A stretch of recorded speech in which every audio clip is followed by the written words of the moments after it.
Alright, guys, we're just going to get right to it. Another day in Florida. We're going to work on basically our radiator and fans and try and get this cooling down and a little more controlled for our style of driving. And there she is. Let's get her in.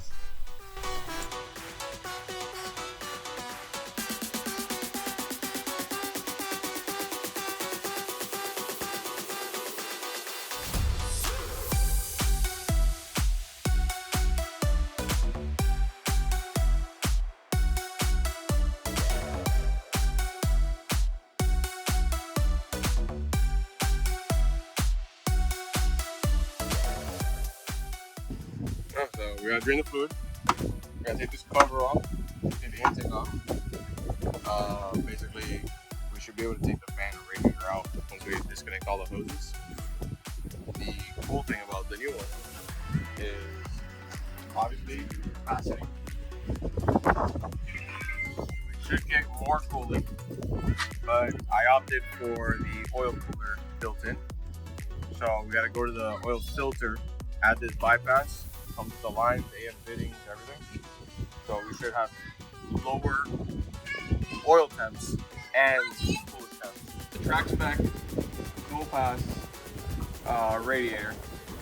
We got more water, more coolant, faster cooling, and we opted for the oil cooler as well. That's already built in. This kit's awesome with track spec. It comes with literally everything: temp sensor, all the lines, fittings.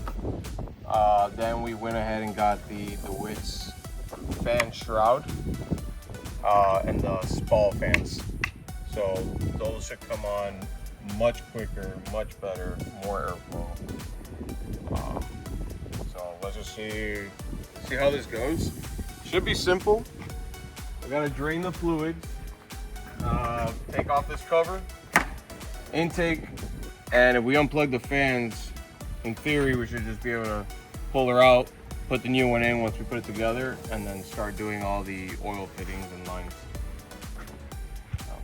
Nothing to it but to get to it.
So we did go through a little struggle bus here. The radiator actually has these little clips on the sides, and the condenser just slides into it, top to bottom. So you kind of have to like push the condenser up out of the radiator and then take the fans out with the radiator.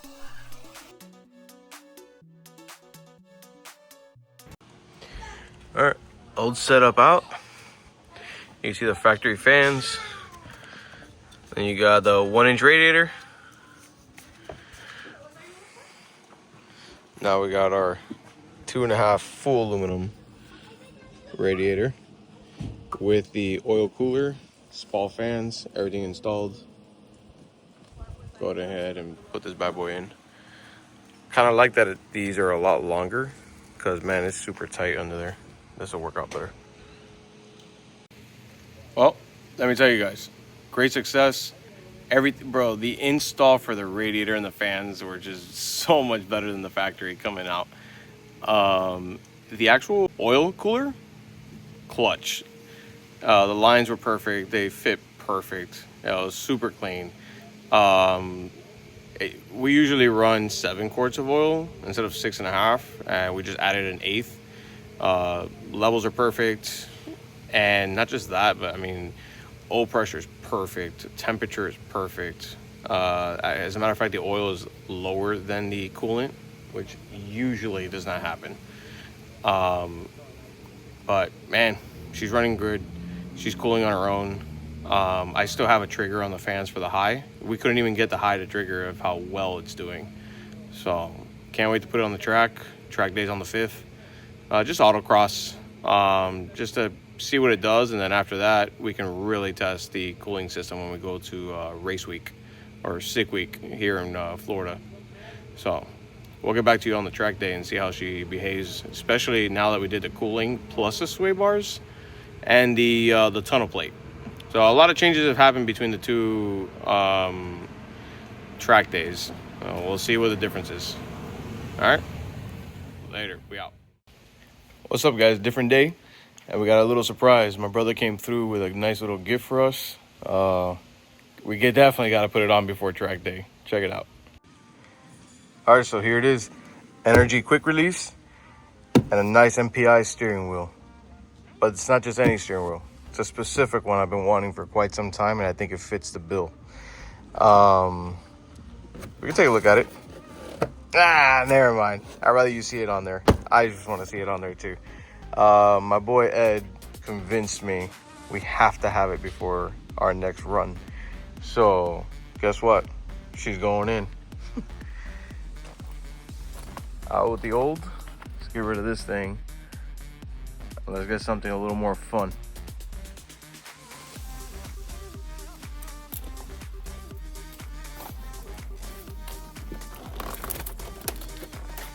Well, let's get to it. I did see a few people struggling to get this off. It is a T30 to remove the airbag. Everybody tries to do it this way, like with the steering wheel clucked, and they remove like the cowl and fight with it. There's no need to do that. Just you don't need to remove anything to take the airbag off. Get yourself a, I'm using an Allen, you can use whatever you want. I would just open the ignition, lock it to where the bolt's available up on top, and then literally just get your T30, remove that side, turn it over to the other side, remove the other bolt, and you're good to go. I'll go ahead and start removing all this stuff, and we'll get there.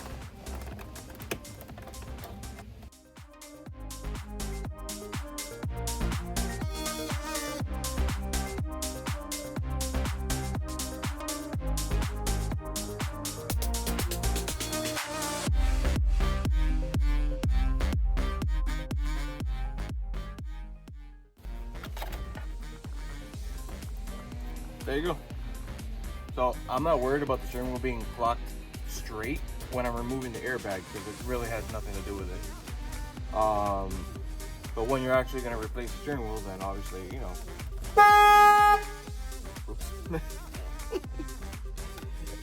obviously clock it straight and then and get it done.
Alright guys, so here what's going on is we ended up trying a 3-legged puller, and let's just say there was multiple spots where we can grab onto, and it just didn't want to go.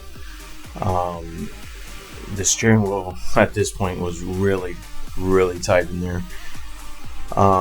We did try a 2-legged puller, but with how tight it was, it wanted to twist to one side more than the other, and it just wasn't working out. You could see us here just literally struggling to get this off.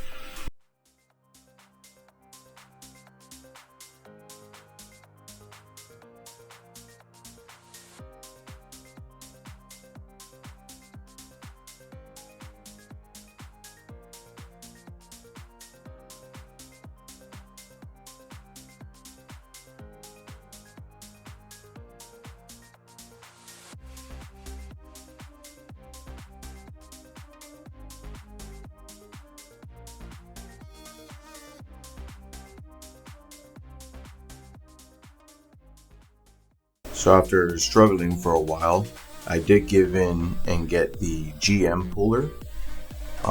But yes, off camera, I had to modify the prongs to be able to grab the center of the steering wheel in order to grab the factory points to be able to pull it out.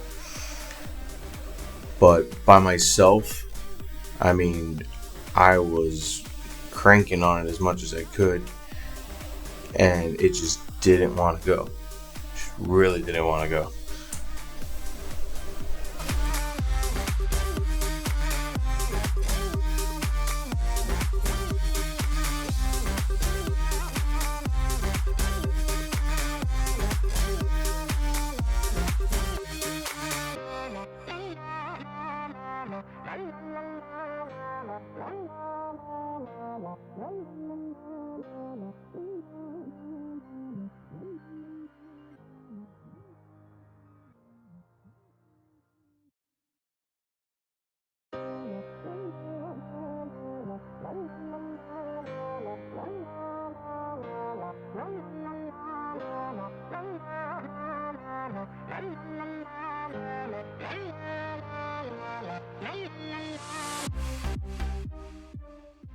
Well, the struggle was real, boys.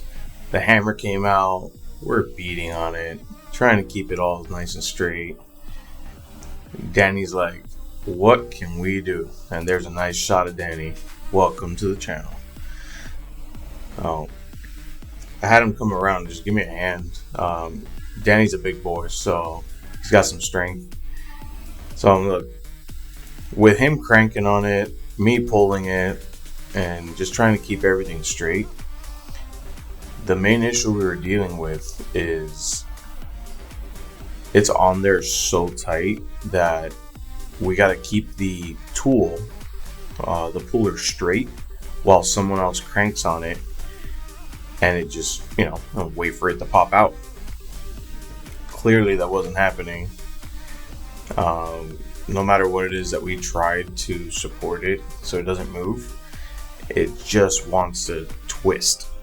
At this point, we are twisting, and it just doesn't want to come out. At some point, you gotta throw in the towel. But we kept trying.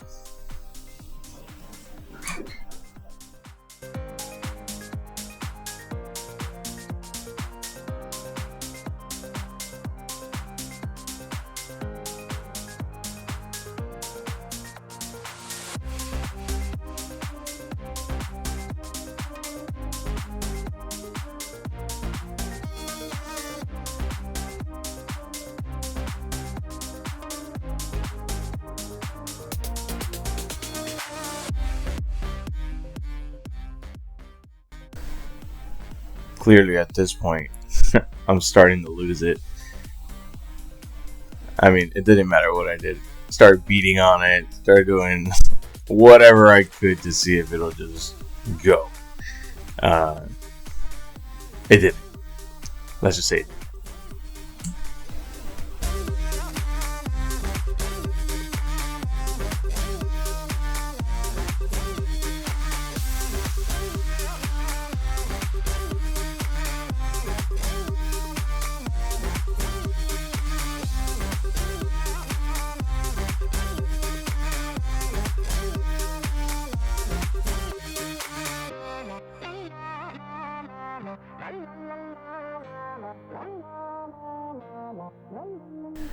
Here we finally got the GM tool out, and I'm just showing it to Danny. I'm like, look at this.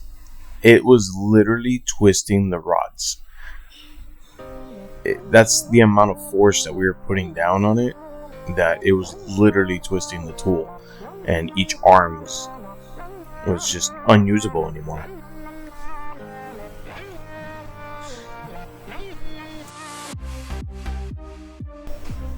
Basically, here we said, you know what, raw power, let's do it. And I was pulling my legs, I'm pulling one side, he's pulling the other, we're hammering the middle, and it just said no. It literally said no, I'm not coming out.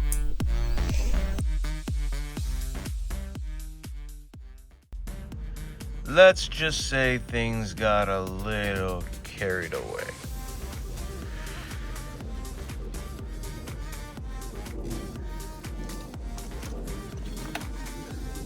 It's out though.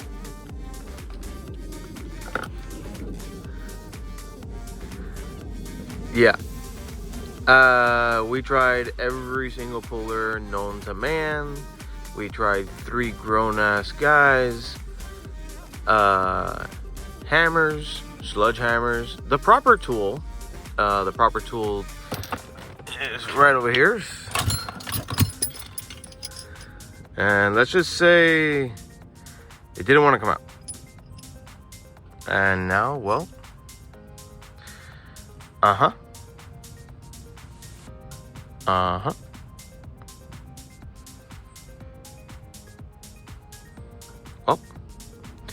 let's get back at it.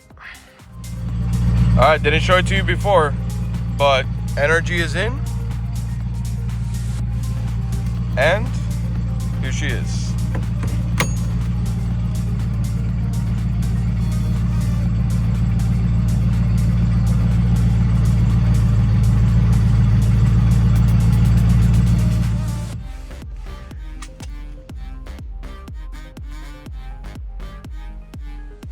Overall, looks damn good in there. Wait till we get our cage and start getting her dressed up in here for the track. Feels really good. The 3 to 9, 9 to 3. I mean, we can go full turn without taking our hands off. It's exactly what we needed. I believe this is a 3 mil forward over stock. The fit up was really good. It fits right inside the OEM plastic. It has a little rubbish, but nothing you can't clearance. Overall, looks great.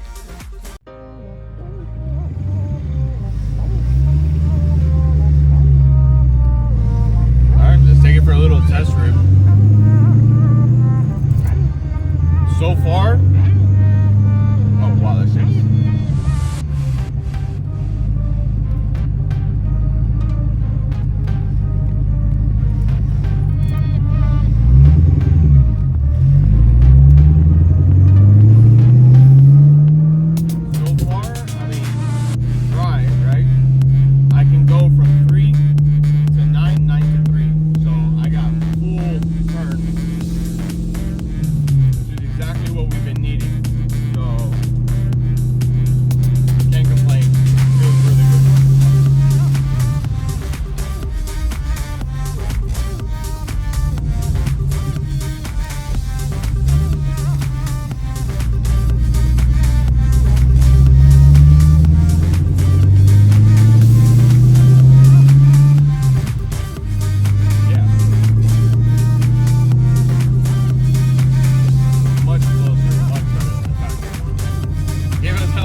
to 3 to 9 freaking